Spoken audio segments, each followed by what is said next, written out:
네, 최근 유엔의 발표에 따르자면요, 2050년이면 전 세계 인구의 절반 이상이 물 부족에 시달릴 거라고 합니다. 네. 사실 지금 당장도 이 물조차, 마실 물조차 부족해서 힘들어하는 국가들도 많은데 말이죠. 그렇습니다. 이렇게 마실 물조차 부족한 경우, 또 환경오염 문제로 물이 오염된 경우, 이게 인간의 삶뿐만이 아니라 지구 전체 생태계까지 파괴할 수 있다고 합니다. 또 네. 이런 비슷한 상황이 우리 입속에서도 일어나고 있다고 합니다. 예, 침을 만드는 기관이라고 할 수 있는 우리 입속 상수원, 침샘에 문제가 생긴다면 말이죠.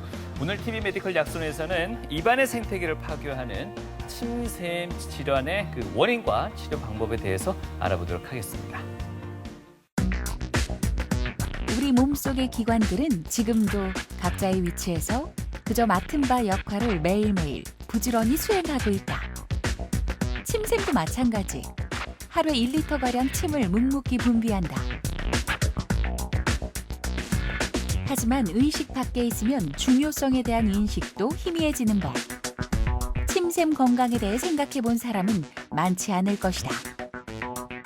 침샘은 우리 몸의 타액을 만드는 기관이고요. 타액은 우리가 먹고 음식을 먹고 씹고 그다음에 맛을 느끼는데 중재 역할을 하는 기관이어서 평소에는 우리가 크게 불편함을 못 느끼지만은 염이 생겼다든지 타석이 생겼다든지 종양이 생겼을 경우에는 먹고 맛을 보는데 불편함이 생길 수가 있겠습니다.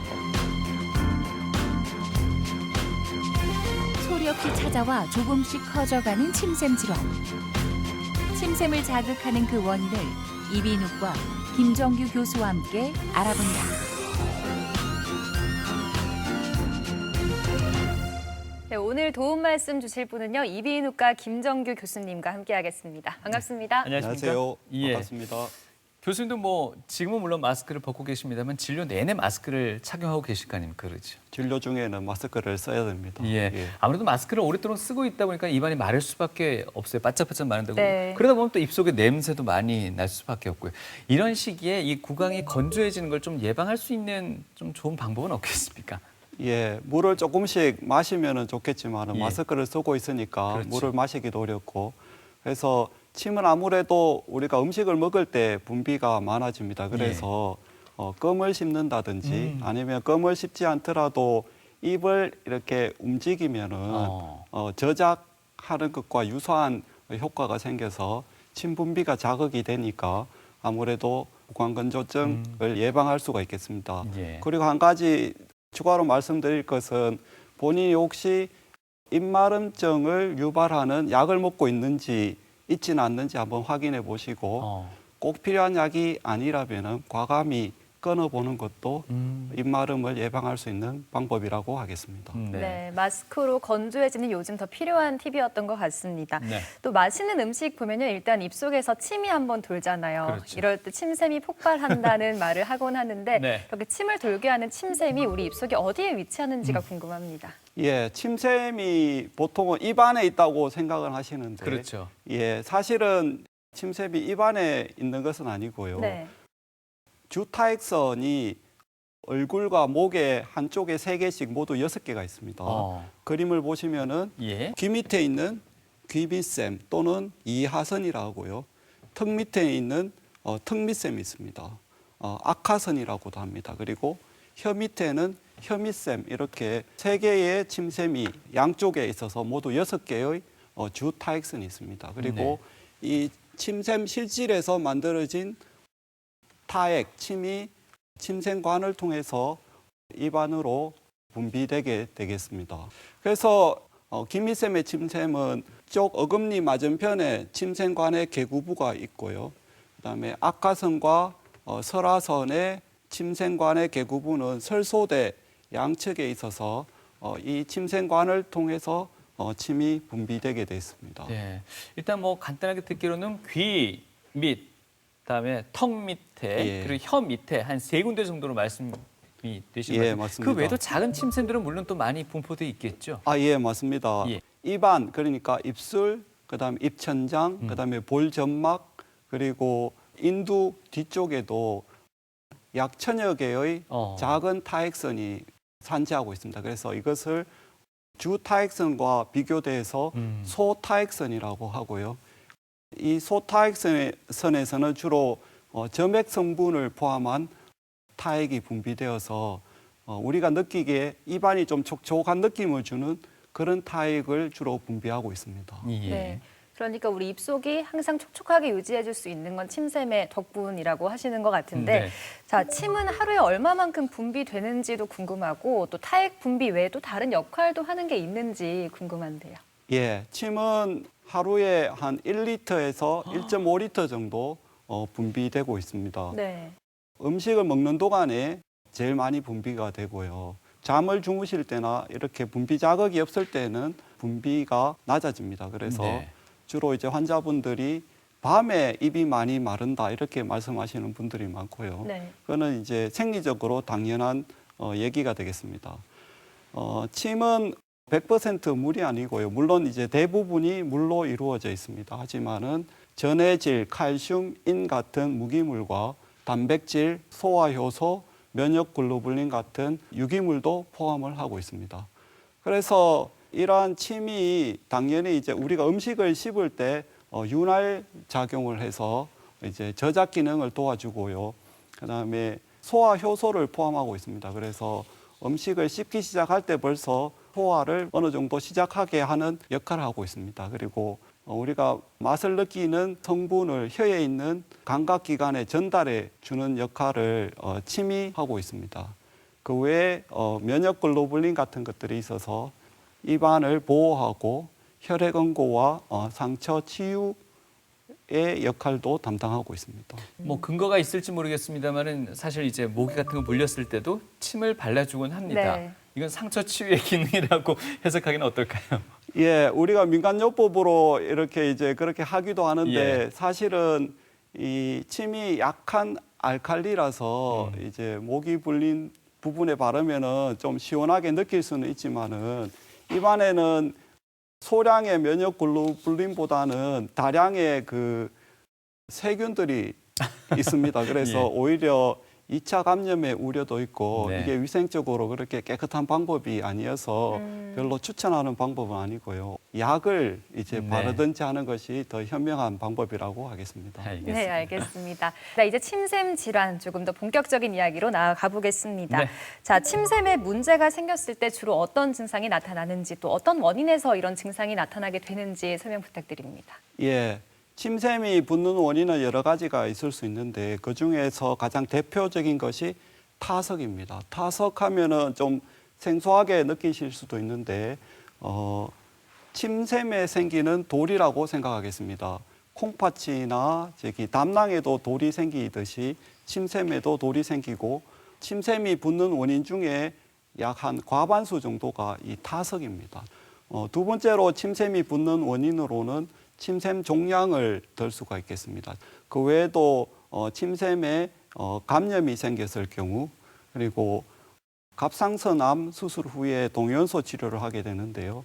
이 동위원소가 침샘에 영향을 줘서 생기는 동위원소 침샘염 그 외에 특별한 원인 없이 침샘이 붙는 증상이 반복되는 경우가 있습니다. 이러한 여러 가지 원인으로 침샘이 부을 수가 있겠습니다. 네. 근데 사실 그 봄철에 주로 어린 아이들한테 많이 올기도 하는 그 볼거리라는 거 있지 않습니까?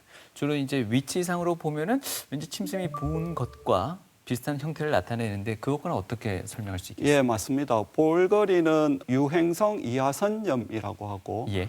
이하선 귀밑샘에 바이러스 감염이 생긴 것입니다. 그래서 보통은 수분 섭취를 하고 충분히 휴식을 취하면은 회복되지만은 이것이 전명성도 있고 드물지만은 여러 가지 합병증을 유발할 수가 있어서 주의가 필요하겠습니다.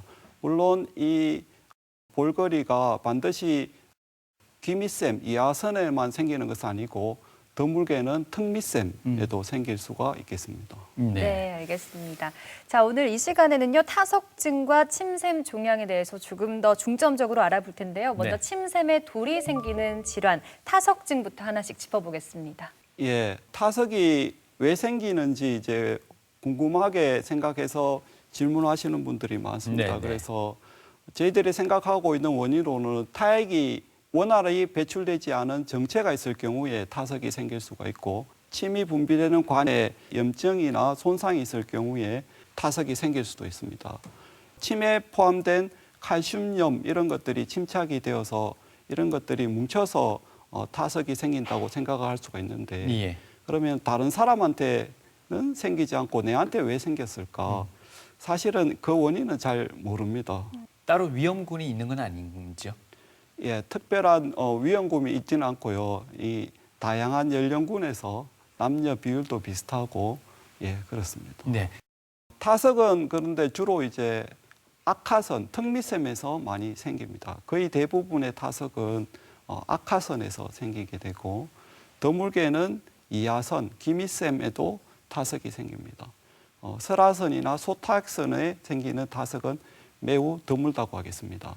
타석의 증상이 이제 아주 특징적인 증상인데 식사를 시작할 때나 아니면은 좀 레몬이나 이런 자극적인 음식, 매운 음식을 먹을 때 침샘이 붓습니다. 일시적으로 부었다가 어느 정도 시간이 지나면 가라앉게 됩니다. 그런데 이러한 증상이 반복이 되는 경우가 있습니다. 이 환자분의 경우에는 좌측 턱 예. 밑샘이 부었죠. 네. 부어서 식사 때마다 이러한 증상이 반복된다면 혹시 타석이 있지 않나 이렇게 의심을 할 수가 있겠습니다. 그리고 침샘이 저렇게 붓지 않더라도 혀 밑에 아까 제가 턱 밑샘에 침샘관의 개구부가 있는 곳이 설소대 바로 옆이라고 했는데 침이 나오는 그 입구부에 여기 작은 타석이 보이시나요? 네. 이런 네, 네. 타석이 몽우리로 만져지는 수도 있습니다. 이런 것이 이제 가장 흔히 볼 수 있는 타석의 증상이라고 하겠습니다. 예.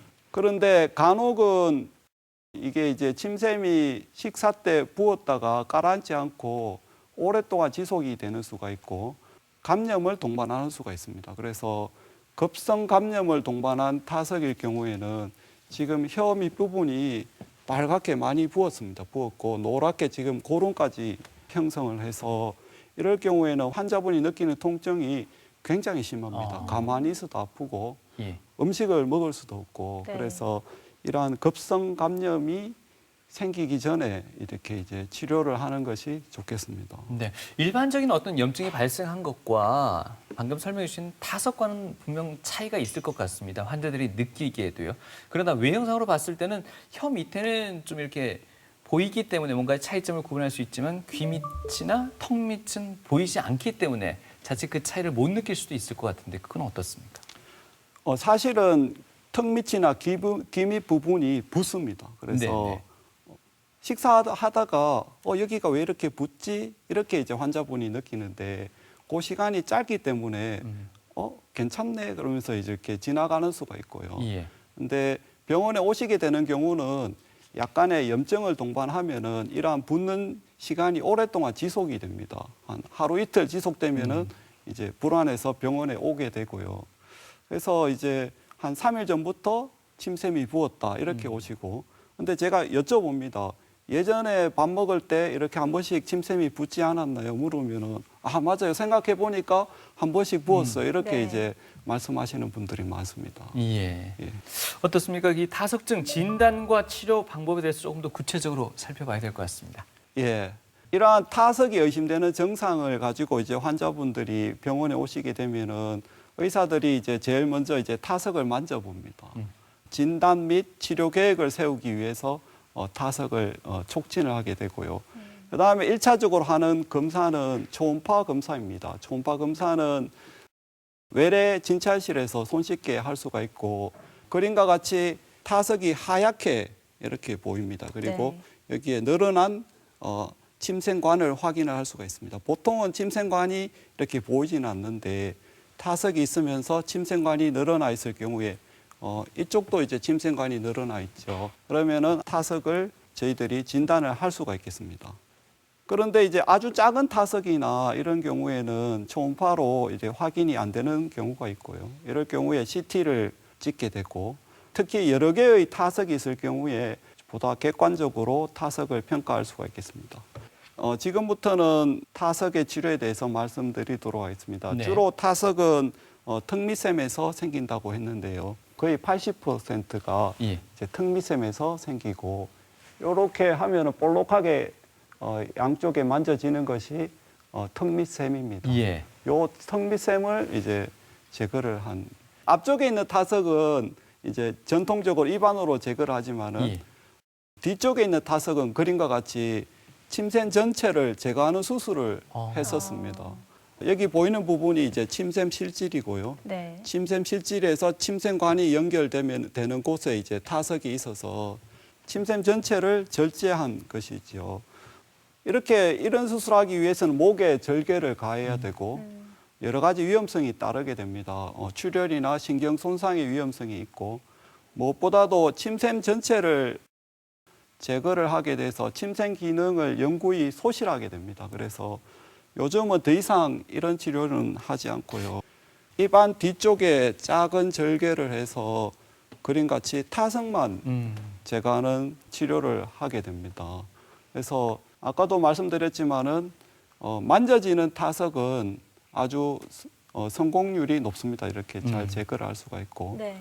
만져지지 않는 타석은 타석을 찾기가 어렵기 때문에 실패할 수가 많습니다. 그래서 어쨌든 요즘은 이제 침샘 전체를 드러내는 수술은 잘 하지 않고 타석만 제거하는 치료를 하고 있다 이렇게 말씀드리겠습니다. 네. 그 다음에 이제 말씀드리고 싶은 것은 이제 침샘 내시경입니다. 침샘 내시경이 2000년대에 개발되어서 이제 타석 치료에도 활발히 이용되고 있고 이런 침샘 내시경이 무슨 만능은 아닙니다. 만능은 아닌데 특별한 경우의 타석에서 아주 유용성이 있습니다. 그래서 침샘 내시경을 이용해서 타석을 치료할 수도 있겠습니다. 네. 진단과 치료 방법까지 알아봤는데요. 특히나 이게 아무래도 목 주변에 위치한 침샘들이 많다 보니까 수술할 때 상당히 민감할 것 같습니다. 여러 가지로 고려돼야 될 사항들도 많을 것 같고요. 타석을 치료할 때 위치에 따라서 또는 크기에 따라서 감염 동반 여부에 따라서 치료 방법이 여러 가지가 있어서 네. 가장 좋은 치료 방법을 이제 선택을 해야 되기 때문에 네. 제일 먼저 이제 타석이 어디에 생겼는지를 저희들이 파악을 하려고 노력하고 있습니다. 침샘관이 이제 입 앞쪽 설소대 양옆에서 시작해서 뒤쪽으로 이렇게 이제 내려가게 되고 이 타석이 침샘관의 앞쪽에 있는지 중간 부위에 있는지 뒤쪽에 있는지 그리고 보시다시피 뒤쪽에 있는 타석일 경우에는 설신경과 가까이 있어서 수술할 때 이제 설신경이 다치지 않게 특히 조심을 해야 되기 때문에 타석의 위치를 파악하는 것이 중요하겠습니다. 네. 두 번째로는 타석의 촉진 여부입니다. 그래서 여러 번 말씀드렸지만은 만져지는 타석은 거의 입안으로 제거를 할 수가 있습니다. 그러면은 타석을 만질 때는 촉각만 사용을 하게 되는데 타석을 이제 진찰하면서 초음파를 동시에 그림같이 시행을 할 수가 있습니다. 그러면은 이 손가락의 촉각에다가 이 초음파의 시각이 플러스 되어서 아주 작은 타석도 그 위치를 저희들이 파악을 할 수가 있습니다. 그래서 만져지지 않는 타석도 초음파를 같이 사용해서 입안으로 제거할 수 있다. 그러면은 이제 타석 수술은 어떻게 하게 되는지 이렇게 궁금해하시는 부분이 많고요. 저희들이 대부분의 타석은 부분 마취로 수술을 많이 합니다. 그래서 부분 마취로 할 경우에는 의자에 앉아서 외래 또는 수술실에서 입안에 마취를 하고요. 한 5분쯤 기다렸다가 이제 수술을 하면 됩니다. 네. 급성 감염을 동반하거나 타석이 여러 개가 있을 경우에 아니면 입이 잘 벌어지지 않는 그런 분들은 이제 전신 마취를 하게 되고요. 그럴 경우에는 이제 누워서 이제 수술을 하게 됩니다. 이렇게 이제 앞쪽에 있는 타석은 간단합니다. 이렇게 수술실에 갈 필요도 없이 외래에서 이렇게 부분 마취 후에 이렇게 잘 제거를 할 수가 있고요. 중간 부위에 있는 타석은 간혹은 이제 중간 부위에 있는 타석도 손가락으로 이렇게 잘 고정이 되는 수가 있어서 네. 저런 경우에는 비교적 쉽게 빠른 시간 내에 제거를 할 수가 있고요. 그런데 간혹은 여기 턱뼈가 이렇게 불룩하거나 여러 가지 이유로 타석이 잘 고정이 되지 않는 경우에는 박리를 해서 여러 가지 기구를 사용해서 타석을 제거해야 됩니다. 네. 그리고 뒤쪽에 있는 타석은 외래에서 쉽게 제거할 수 있는 건 아니고요. 보통은 수술실에서 여기 반짝이는 부분이 서랍자입니다. 쇠로 된 서랍자라서 혀를 이렇게 이제 좀 제끼고 보이는 것이 이제 타석인데 타석 바로 주변에는 설신경이 지나가게 됩니다. 네. 그래서 경험이 없는 의사분들은 좀 어려움이 있을 수도 있는데 어쨌든 요즘은 입안으로 이렇게 이제 타석만 뒤쪽에 있는 타석이라도 이제 침샘 전체를 드러내지 않고 타석만 제거할 수가 있겠습니다.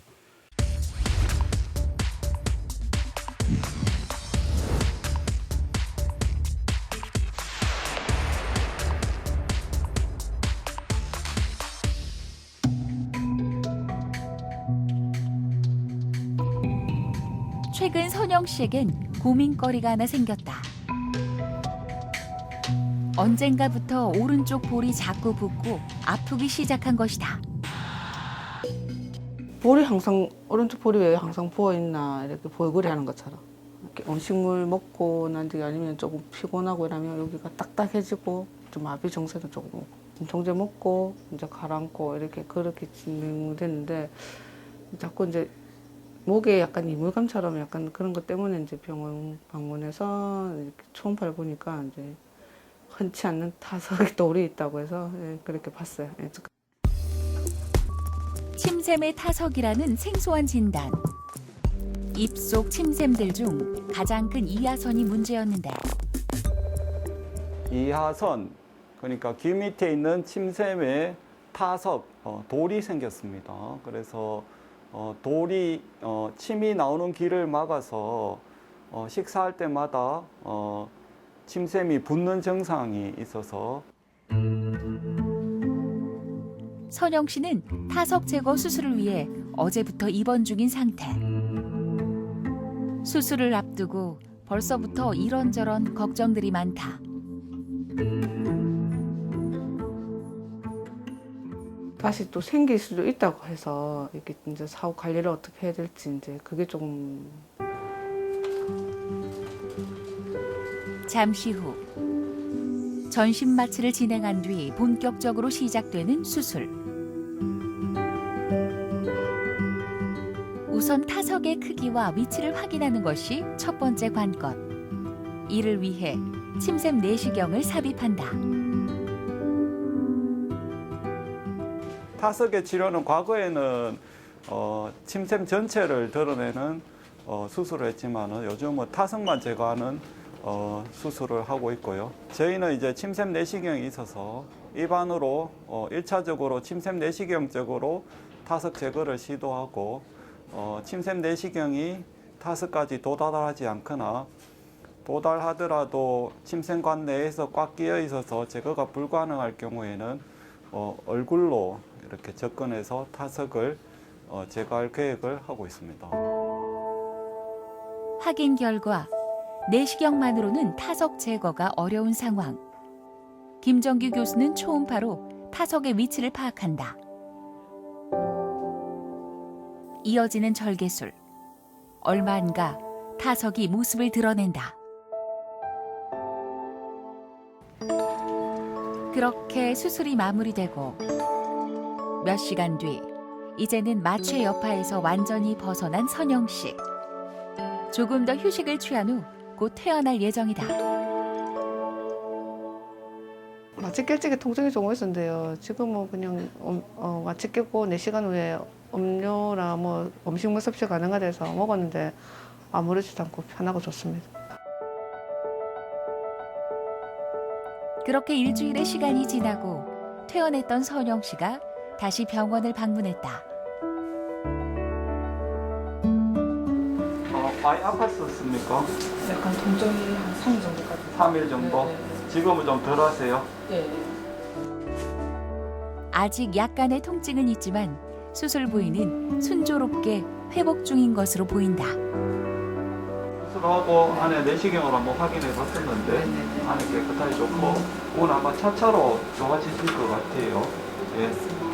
식사 후에 여기가 볼록해지고 가라앉고 이런 게 자주 반복되면은 무슨 문제가 있는 거니까 저한테 오시고 타석하고 관계된 증상이 식사 후에 침샘이 붓는 증상입니다. 혹시라도 그런 증상이 생기면은 다시 병원에 오셔야 되고, 그런 증상이 없다면은 그냥 잊어버리고 일상생활을 하시면 되겠습니다. 수동 열심히 해서 잘 낳고 있고 건강이 최고라고 이렇게 몸 관리 좀 잘해야 되겠다는 생각이 좀 들더라고요.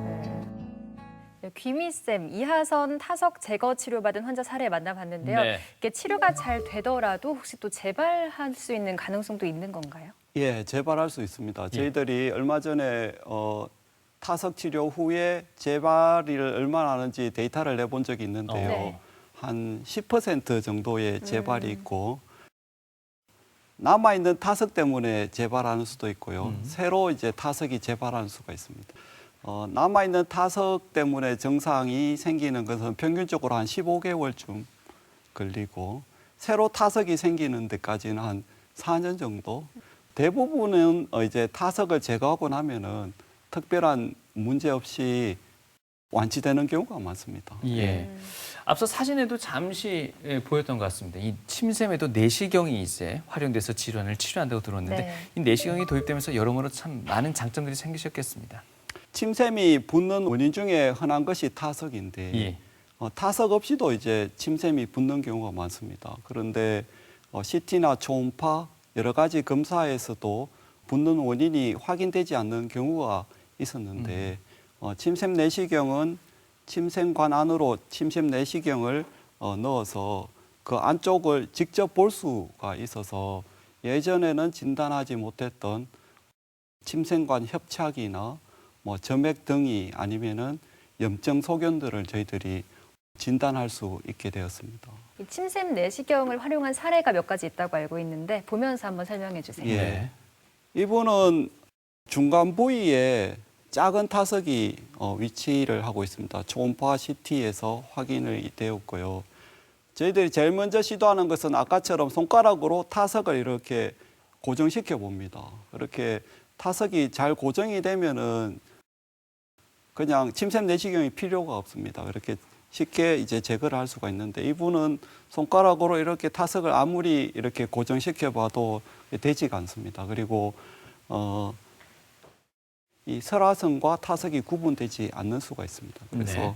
이런 경우에 저희들이 침샘 내시경을 시행하게 되는데, 침샘관의 개구부 조금 뒤쪽에 절개를 해서 침샘관을 노출을 합니다. 그리고 침샘관 안으로 내시경을 삽입을 하게 되고요. 그래서 내시경을 넣어서 보면은, 예, 이게 이제 침샘관 안에 이제 모습이고요. 타석이 잘 움직이는 것이 보이죠. 그래서 철사로 된 베스킷 기구를 이렇게 넣습니다. 넣어서 침샘관 안에서 이렇게 움직이는 타석을 베스킷으로 잡아서 지금처럼 제거하게 됩니다. 예. 예. 작은 타석이 중간 부위에서 잘 움직이고 이럴 경우에 손가락으로 그 위치를 잡기가 어렵기 때문에 침샘 내시경을 하면 아주 유용하고요. 예. 이분은 앞쪽에 큰 타석이 있습니다. 이것은 손가락으로 딱 고정해서 제거를 할 수가 있습니다. 근데 잘 보시면은 뒤쪽에 아주 작은 타석이 있습니다. 네.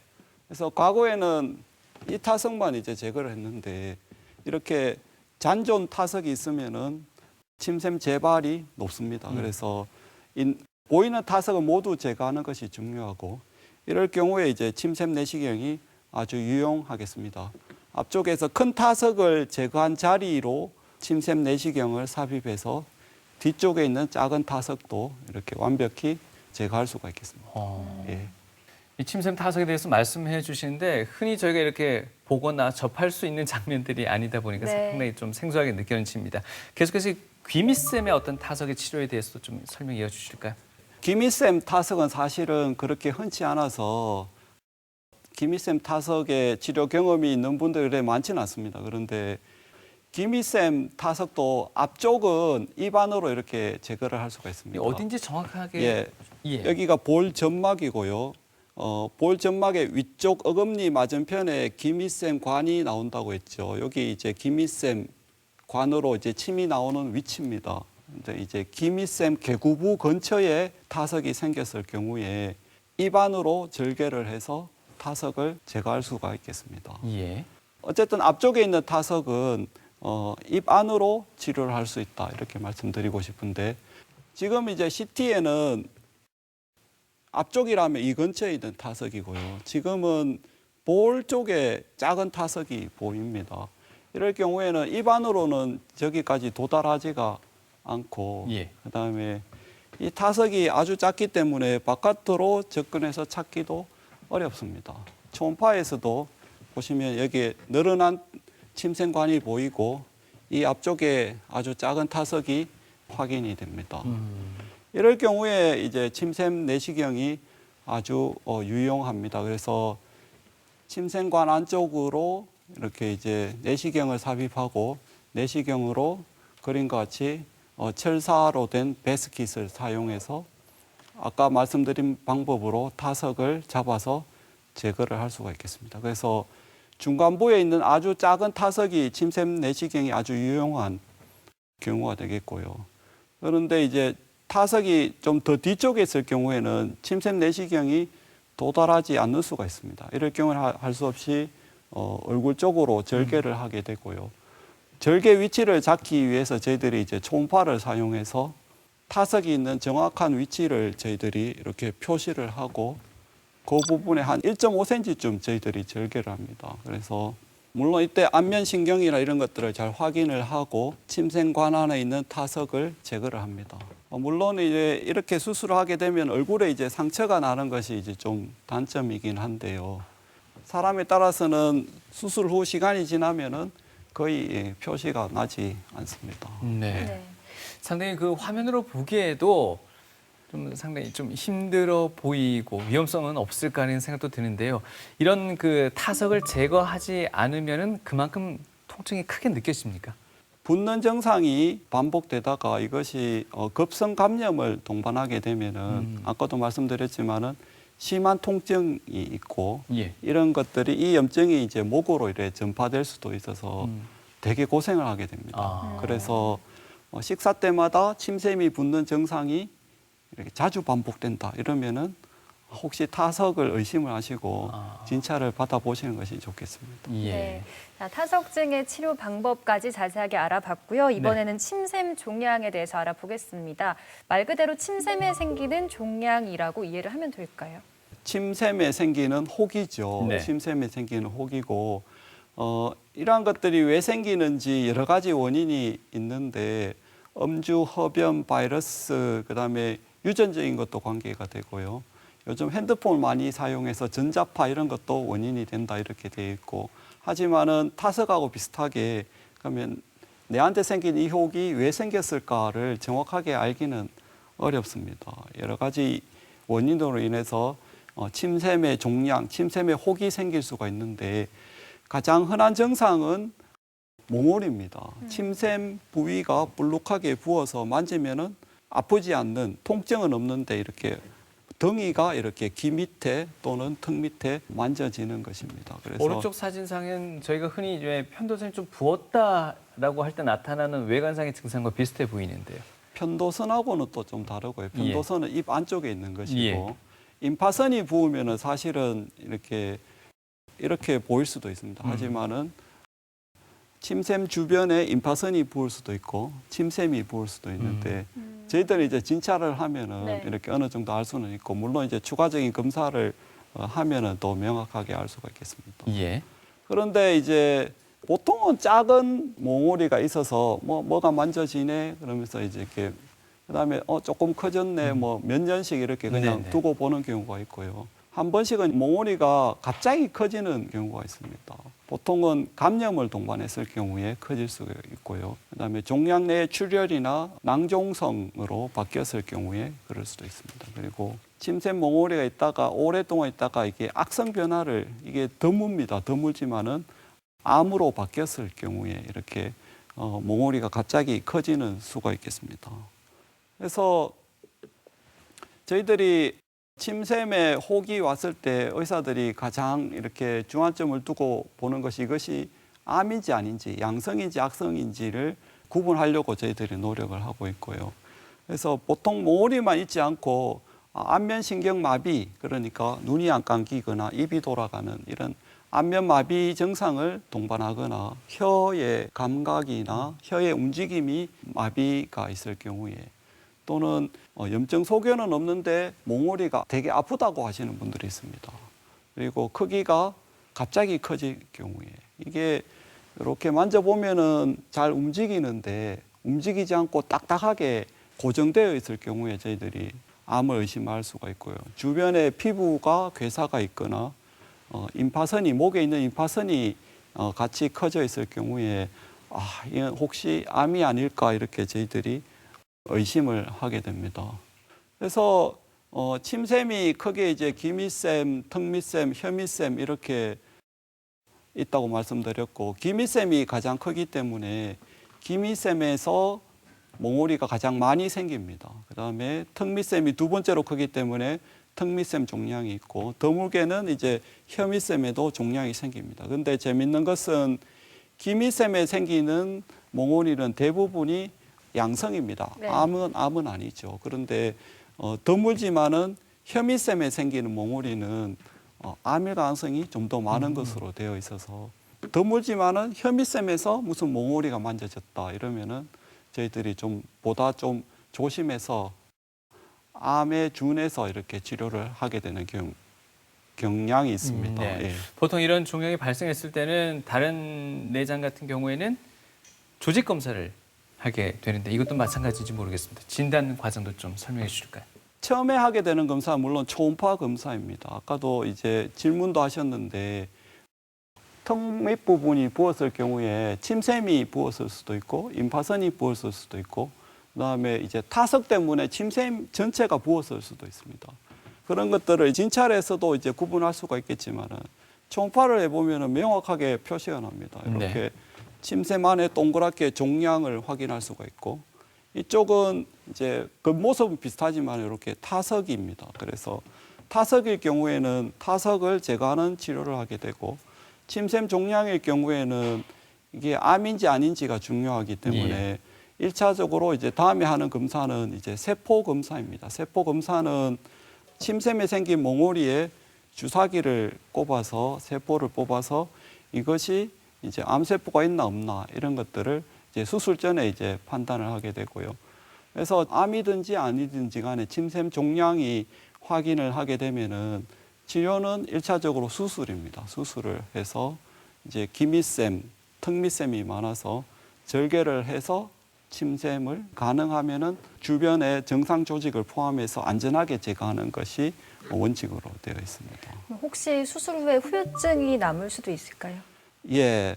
침샘 안으로는 여러 가지 신경들이 지나가고 있어서 기미샘일 경우에는 이제 안면 마비가 가장 심각한 합병증이 되겠습니다. 안면 마비가 오면은 눈이 감기지 않고 입이 돌아가게 됩니다. 그래서 얼굴 모습이 일그러져서 굉장히 보기 싫게 됩니다. 그래서 침샘 종양이 안면 신경을 이렇게 침범하고 있으면은 안면 신경을 포함해서 의도적으로 제거를 하게 되지만은 저희들이 가능하면은 안면 신경은 보존하면서 이렇게 종양만 제거하려고 노력을 하고 있고 네. 대부분은 수술 후에 안면 신경이 이상이 없는데 간혹은 침샘 종양을 제거하면서 안면 신경이 이렇게 당겨지는 경우가 있습니다. 네. 그래서 그럴 경우에는 일시적으로 마비가 오는 수도 있는데 신경이 이제 다치지 않았다면은 시간이 지나면 회복되는 수가 많고요. 네. 의도적으로 안면 신경을 저희들이 잘라냈다면은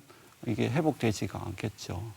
모든 수술이 비슷하겠지만은 그 외에도 이제 수술 자리에 피가 고인다든지 그다음에 침이 고인다든지 이런 일들이 있을 수가 있고요. 수술 부위에는 아무래도 좀 감각이 좀 떨어지겠습니다. 근데 한 1년쯤 지나면은 조금씩 이제 회복이 되고 있습니다. 그리고 재밌는 합병 중에 하나는 이제 프레이 증후군입니다. 네. 지금 뭔가 하면은 이제 이하선에 종양 수술을 하고 나서 한 1년쯤 지나서 밥 먹을 때마다 이렇게 수술 자리에서 침이 흐른다. 이렇게 이제 물이 이렇게 네. 흘러서 예. 불편해 하시는 분들이 있습니다. 그래서 왜 그런가 하면은 이제 침샘이 있고 침샘 분비를 이제 명령해 주는 신경이 이렇게 연결이 되어 있습니다. 그래서 우리가 식사를 할 때는 신경 자극이 이제 오게 됩니다. 그래서 침을 분비하게 되는데 종양 때문에 침샘을 제거를 하고 나면은 이 신경이 이제 시간이 지나면서 피부 밑에 있는 땀샘으로 연결이 됩니다. 예. 그래서 밥을 먹으면은 이제 밥을 먹구나. 그래, 침을 분비해라 이렇게 신호가 가는데 이제 침샘은 없어지고 이게 땀샘으로 땀이 연결돼서 사실은 땀이 흐르는 거죠.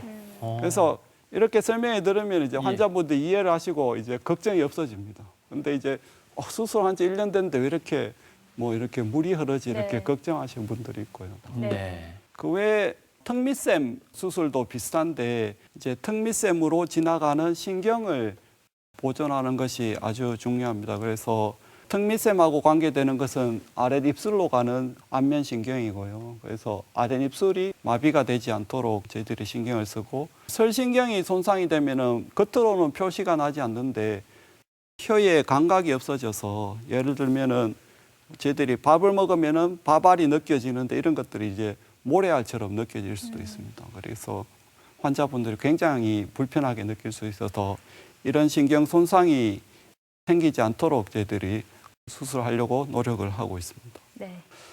수술 후에 이 조직 검사 결과를 확인하는 것이 아주 중요합니다. 왜 이 말씀 드리는가 하면은 침샘은 침샘관도 있고 침샘 실질에 여러 가지 세포가 있어서 세포 검사의 정확도가 좀 떨어지는 것으로 되어 있고 그다음에 침샘 전체의 모습을 봐야지 이것이 이제 암인지 아닌지 판정할 수가 있는 경우도 많기 때문에 수술 전에 이것이 암인지 아닌지를 명확하게 판단하기는 어렵습니다. 그리고 일부에서 다른 장기와 달리 일부에서 드물지 않게 수술 전과는 다른 결과를 보이는 경우가 종종 있어서 저는 항상 이제 수술하기 전에 최종 진단은 수술 후 조직 검사 결과가 나와야지 이제 확진을 알 수 있다 이렇게 설명을 드리고요. 네. 그래서 수술 후에 이제 암으로 진단되었을 경우에는 이 암의 종류에 따라서 수술만으로 치료가 끝나는 경우도 있지만은 이렇게 수술 후에 추가로 방사선 치료가 필요한 경우도 있습니다. 방사선 치료가 필요한 경우는 혹이 크다든지 임파선을 동반한 경우와 같이 진행된 병기 그리고 악성도가 높은 종양일 경우에 주변에 신경이나 림프관, 혈관 같은 조직에 침범이 있을 경우에 등등에서 추가적인 방사선 치료가 필요하겠습니다. 수술 치료 그리고 방사선 치료 후에는 저희들이 주기적으로 진찰을 하게 됩니다. 그래서 국소 재발이 있는지 간혹 이제 악성도가 높은 침샘암은 폐나 뼈로 이렇게 원격 전이가 발생하기도 합니다.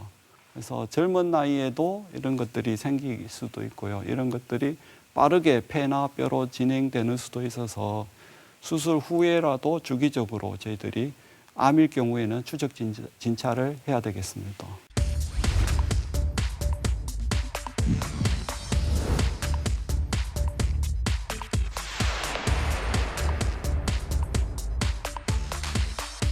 침샘에도 병이 생겨요? 무슨 병이요? 아니요, 처음 들어봤어요. 침샘에도 병이 생기나요? 예, 들어본 기억은 있는데 구체적으로 잘 모르겠어요. 침샘에서 병이 생긴다는 건 들어보진 못했는데 혹시 병이 생긴다면 암 쪽으로 번지진 않을까 싶습니다. 침샘에 뭐 염증이 생긴 거다 하면은 붓거나 하지 않을까요? 목도 아프고 입안에 염증도 생기고 뭐 여러 가지 병을 유발할 수 있겠죠. 침샘이 막히게 되면 돌도 생기지 않을까요? 치과나 내과?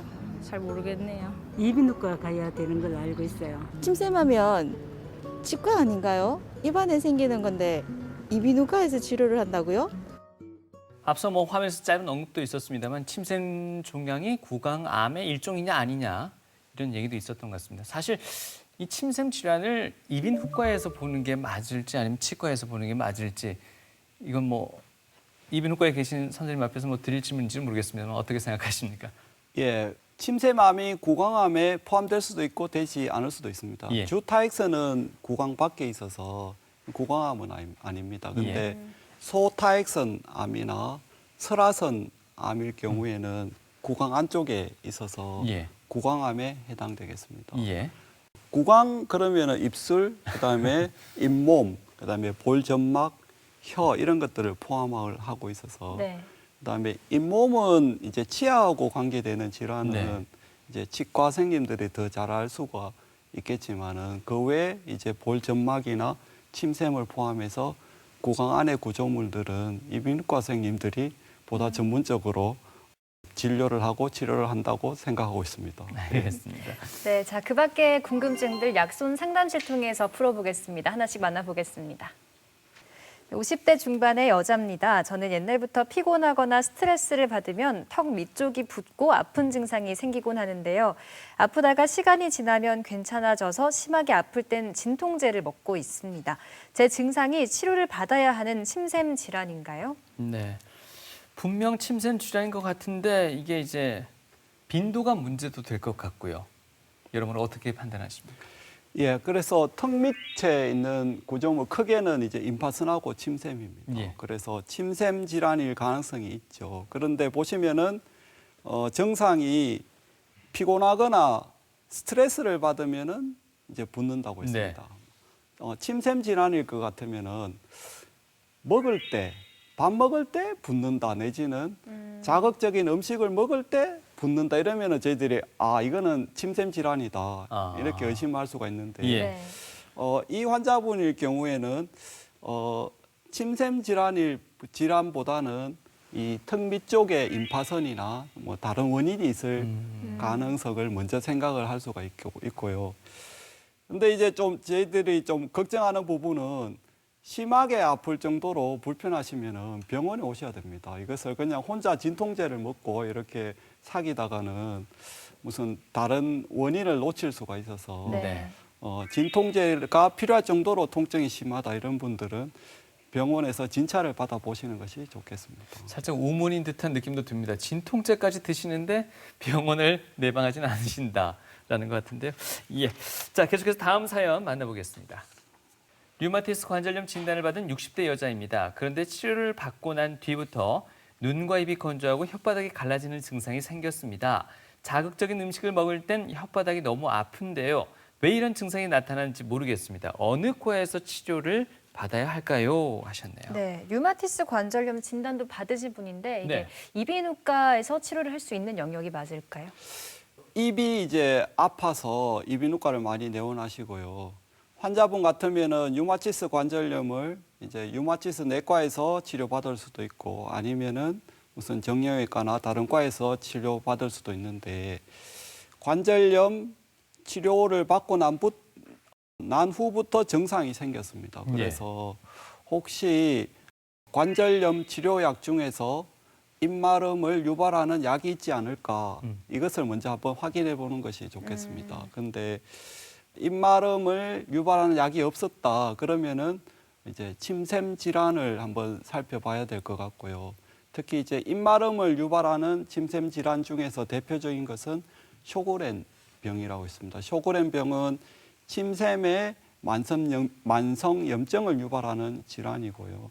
류마티스 내과 선생님 같으면은 잘 알고 계십니다. 잘 알고 계시고 입이 건조하기 때문에 침 분비가 감소되기 때문에 이렇게 이제 음식 먹을 때 불편한 증상이 있을 수가 있겠습니다. 그래서 하지만은 이러한 원인을 살펴보기 위해서는 이비인후과에서 한번 진찰을 해보는 것도 도움이 되고요. 아니면 류마티스 내과에서도 확인을 할 수가 있겠습니다. 예, 알겠습니다. 네, 다음 사연도 만나보겠습니다. 물을 마시던 도중에 갑자기 혀 아래가 아파서 혀로 눌러보니 딱딱한 알갱이 같은 것이 살 안쪽에서 느껴집니다. 며칠 아프다가 괜찮아졌는데 알갱이는 계속 만져지는데요. 치료를 받아야 할까요? 네, 혀 아래쪽에 딱딱한 알갱이라고 했습니다. 예, 아까 제가 사진으로 한번 설명드렸던 것 예. 같은데요. 네. 타석의 증상을 이렇게 느끼는 분들이 한 번씩 있습니다. 그래서 물을 마시던 중에 음식을 먹던 중에 증상이 생겼기 때문에 침샘하고 관계될 증상일 가능성이 많습니다. 그런데 혀 아래쪽은 이제 침샘관에 개구부가 있는 위치고요. 고기에 딱딱한 것이 만져진다면은 저것이 타석일 가능성이 좀 있습니다. 그래서 이비인후과에서는 딱 입을 해서 보면은 이게 이제 저희들 알 수가 있습니다. 타석인지 아닌지. 그래서 이런 증상이 지속된다면 이비인후과에서 한번 진찰을 받아보시는 것이 좋겠습니다. 네. 네, TV 메디컬 약손 오늘 이 시간 침샘 질환의 원인과 증상 또 치료법까지 자세하게 알아봤습니다. 네. 자, 끝으로 당부하실 말씀 더 있으실까요? 예, 침샘에도 여러 가지 질환들이 생기고 있고 타석이나 종양 같은 것들이 흔히 볼 수 있는 질환입니다. 그래서 본인이 이러한 침샘에서 증상이 지속된다면은 이비인후과를 방문하셔서 한번 확인해 보실 것을 권고드리겠습니다. 네. 자, 우리 입속의 상수원이라고 할 수 있는 이 침샘을 잘 관리하셔야지 네. 먹고 즐기시는데 큰 부담이 없을 것 같습니다. 앞서 귀 및 턱 및 혀 밑에 반복적인 통증이 이렇게 자꾸 느껴지신다면 병원을 꼭 방문해 보시기 바랍니다. 네, 오늘 유익한 정보 전해주셨습니다. 네. 이비인후과 김정규 교수님과 함께했습니다. 감사합니다. 고맙습니다. 감사합니다.